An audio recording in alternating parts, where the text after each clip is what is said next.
Bonjour, bonsoir, bon après-midi. Mais chez nous, c'est quasiment le soir. On est à 16h51. Il doit faire très tard en Europe et puis en Afrique. Voilà pourquoi j'ai mis les lumières. Bon, je suis très joyeux. Pourquoi, chers amis? Parce que nous sommes en train, au fur et à mesure que nous avançons vers la fin de ce combat, nous sommes en train de débusquer tous ceux qui sont dans le faux. Parce que c'est cela en réalité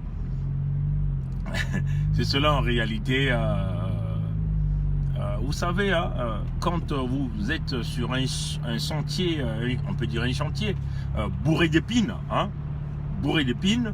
mais vous voyez que même dans le plan divin il faut qu'il y ait des gens purs qui arrivent on peut le dire à mener les soldats de la résistance à la victoire finale.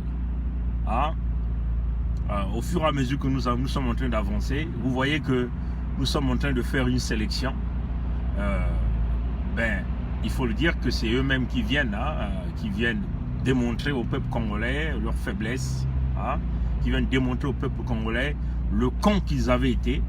Ils étaient longtemps dans l'obscurité. Au fur et à mesure que nous avançons, la lumière de notre travail, la lumière de notre effort, il faut le dire, l'effort collectif de la résistance, et puis des diasporas, je répète, pas la diaspora, mais des diasporas congolaises intelligentes, et nous sommes en train d'avancer. Donc, Dieu merci que nous avons pu débusquer pas mal de gens qui étaient toutefois dans le flou, mais aujourd'hui, on sait maintenant là où ces gens-là se retrouvent. Vous voyez que nous pouvons déjà les déclasser. Bon, vous allez remarquer, chers amis, nous sommes à l'étape de l'esprit. L'esprit ne rentre jamais dans les insultes. L'esprit apporte des arguments pour pouvoir soutenir toute information qu'il apporte au peuple congolais. C'est cela, chers amis. Et moi, j'ai toujours dit que nous ne sommes pas des hommes politiques, mais nous voyons les choses d'une manière objective, les choses du Congo. Et nous essayons de faire notre part, notre contribution au peuple congolais, en allant faire des recherches et avec notre petit français de débutant de l'école primaire ou même de l'école de maternité, nous essayons d'expliquer au bas peuple, au peuple congolais, en réalité, les vrais problèmes, quel est en réalité le problème qui mine le Congo, et comment on peut apporter des solutions et quelles sont les solutions. Et vous allez remarquer que dans notre discours, chers amis, nous ne critiquons pas seulement, mais nous apportons toujours des solutions.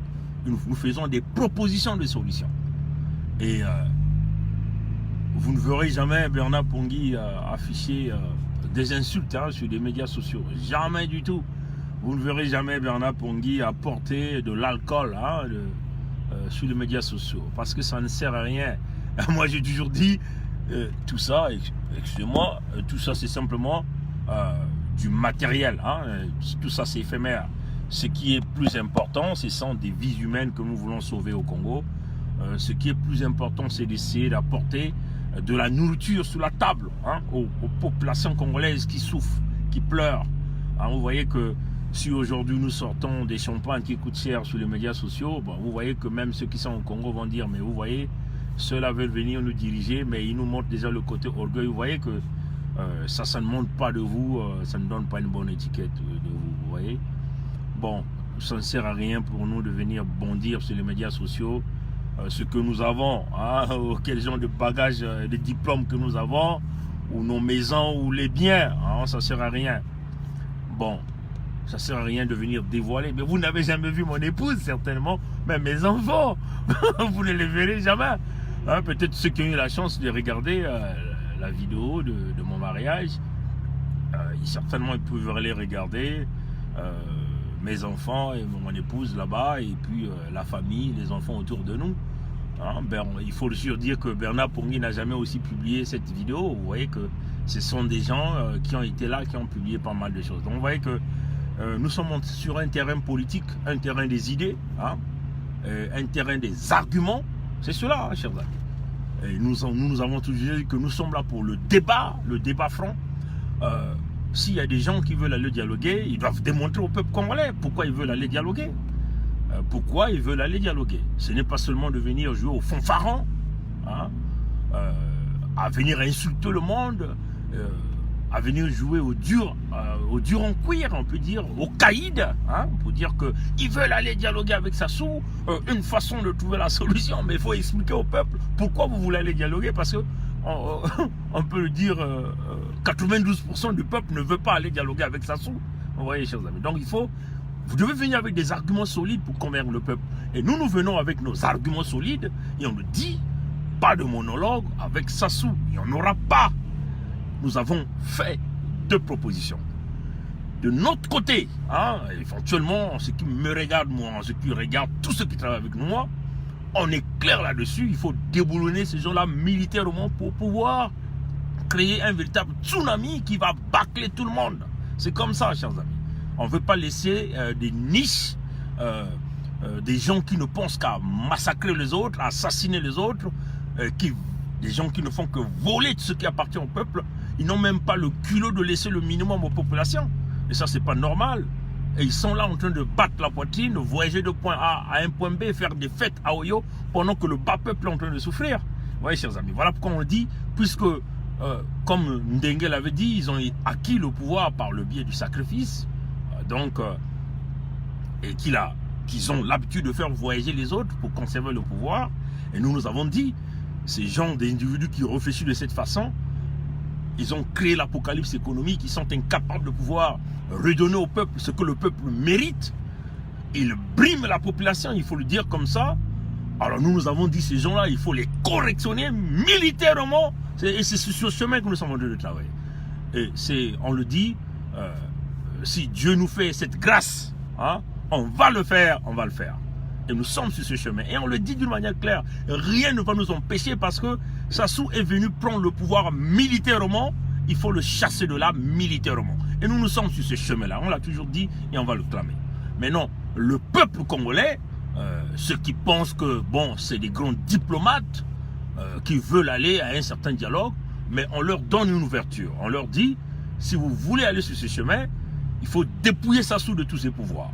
Premièrement, ce qu'il faut faire, vous devez ramener des forces militaires comme des forces d'interposition au Congo-Brazzaville pour que ces forces-là soient là pour rassurer les populations. Parce qu'il faut le dire que toutes les populations, ceux qui sont au Congo, sont tétanisés. Hein? Il y a une dictature qui est là, le Congo est une prison. Il y a de ceux qui sont dans les cachots. Donc il faut d'abord sortir ces gens-là des cachots. Et puis il faut donner la confiance au peuple, permettre aux populations d'aller chercher même leur survie. Oui, chers amis. Donc il faut une force d'interposition. Le rôle de cette force d'interposition, c'est de désarmer les forces de la Gestapo, dont l'armée, on peut dire l'armée privée, les milices privées du despote Sassou et du parti nazi, parti contre le travail. C'est comme ça que nous avons dit. Donc c'est une proposition déjà que nous donnons à ceux qui veulent aller sur ce chemin. Deuxièmement, on a dit, on va désarmer la Gestapo, on va donc mettre en place des véritables structures qui permettront, hein, chers amis, de pouvoir, si vous voulez, recruter des Congolais, former de nouvelles forces de défense et de sécurité pour le Congo-Brazzaville, pas sur des affinités ethniques, parce que pour le moment, vous savez que les forces de la Gestapo, c'est une milice ethnique, il faut briser forcément ça. Ça, c'est la proposition pour ceux qui veulent aller au chemin du dialogue. Deuxièmement, votre dialogue là que vous voulez penser, il ne faut pas que ça se passe à Brazzaville, il faut que ça se passe dans un pays quelconque anglophone, pas francophone. Pourquoi nous disons pas francophone? Vous savez pourquoi? Parce que Sassou est soutenu quasiment par la plupart du temps par des francophones.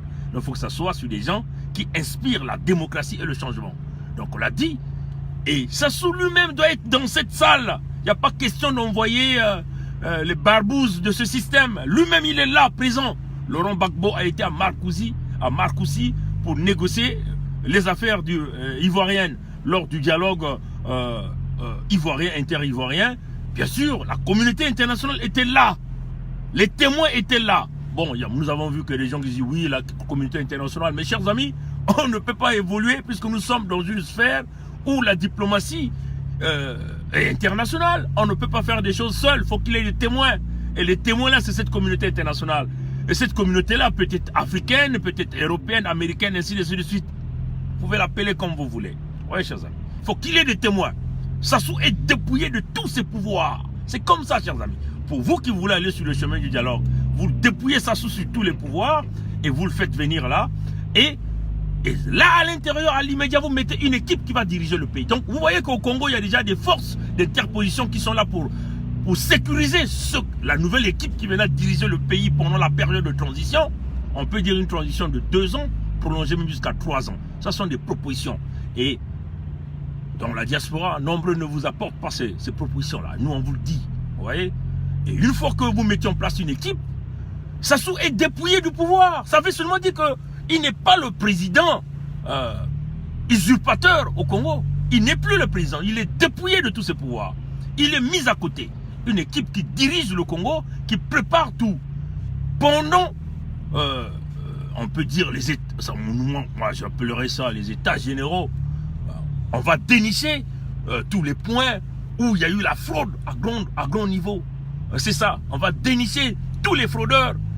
Et on va simplement aller chercher là où on a caché l'argent du Congo. Là même dedans, là. Vous voyez, chers amis. C'est ça.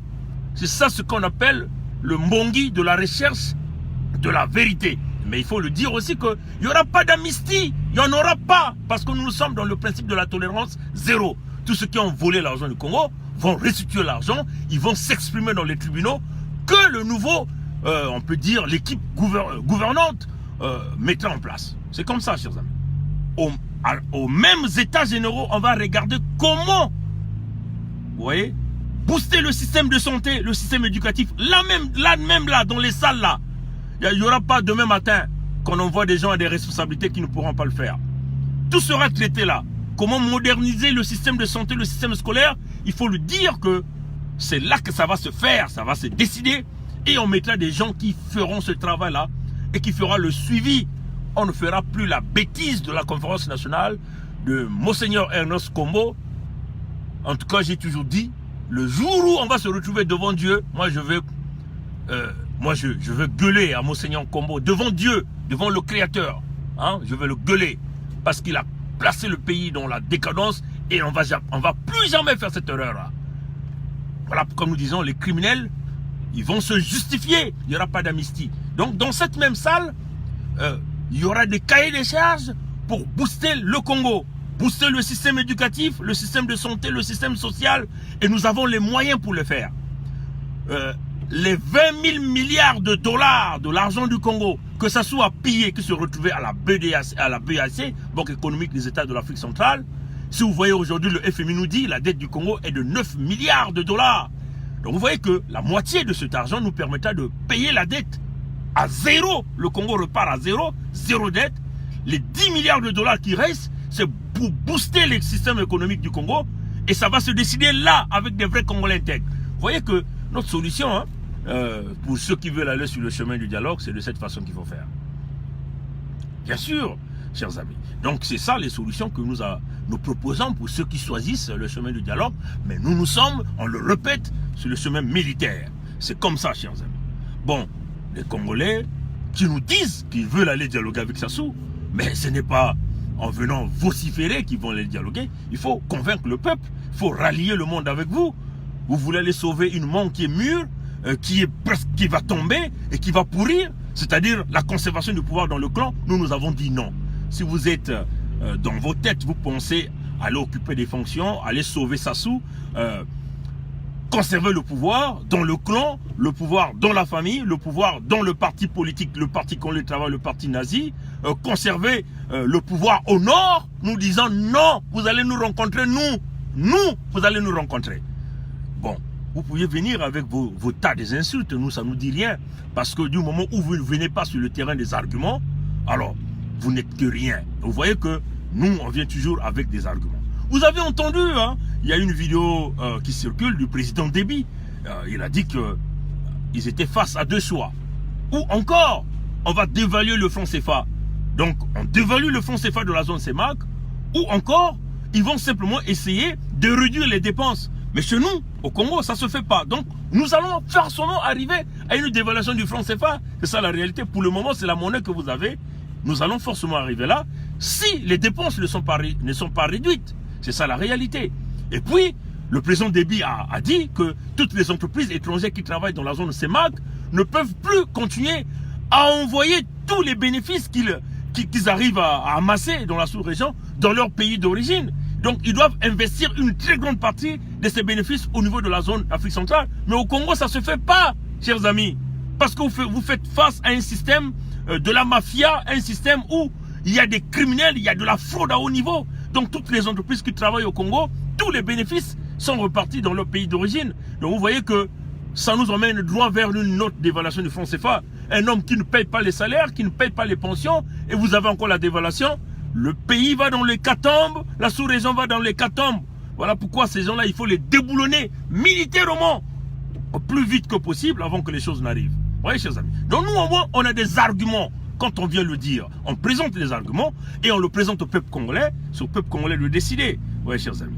Mais non, ceux qui veulent aller au dialogue, on les a déjà donné des astuces. Ce qu'ils doivent faire. Ça ne sera pas le... si vous voulez aller dans ce dialogue, parce que nous ne sommes pas des politiciens, on n'ira pas à ce dialogue-là. On sera peut-être au téléphone, comme quand on fait la vente aux enchères. Des grands patrons ou ceux qui ont de l'argent sont au téléphone et il y a des gens qui vont acheter. Mais non, ceux qui seront là en train de négocier, s'ils veulent avoir des idées, ils vont nous contacter.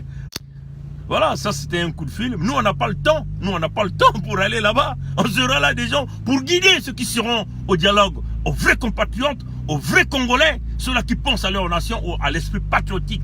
Alors pas aux gens qui passent tout leur temps à insulter le monde, à accuser. Bernard Pongui a fait ceci. Écoutez, nous, on a un cœur pur, on a des mains propres. Voilà pourquoi les esprits que Sassou a assassinés, viennent nous parler, nous protègent, travaillent avec nous. C'est ça qui nous donne l'énergie. Parce que si nous étions des hommes impurs, ces esprits-là ne devaient pas venir auprès de nous. Alors, Bernard Pongui n'est pas un militaire, mais maintenant là, j'ai des idées militaires. Je suis un civil, mais militairement, intellectuellement, je me forme. Parce que je comprends. Bon voilà, il y a toutefois des coups de fil qui arrivent, donc qui coupent un peu la communication. Voilà, donc on a compris que face à une dictature, ben, il faut forcément se doter de l'armature de guerrier afin de combattre l'homme à la coiffe du diable, et nous allons le combattre. Alors voilà pourquoi nous demandons à tous les jeunes Congolais, s'armez-vous de l'armature du guerrier pour combattre Sassou. Tel était mon coup de gueule. Alors, tous ceux qui sont en train de nous insulter, allez-y, continuez d'insulter. Nous, on ne va jamais insulter quelqu'un parce que nous sommes des responsables, parce que les insultes dépendent de l'état moral, de l'état physique, de l'état mental de son auteur. Que Dieu nous garde, Dieu nous bénisse. Au revoir.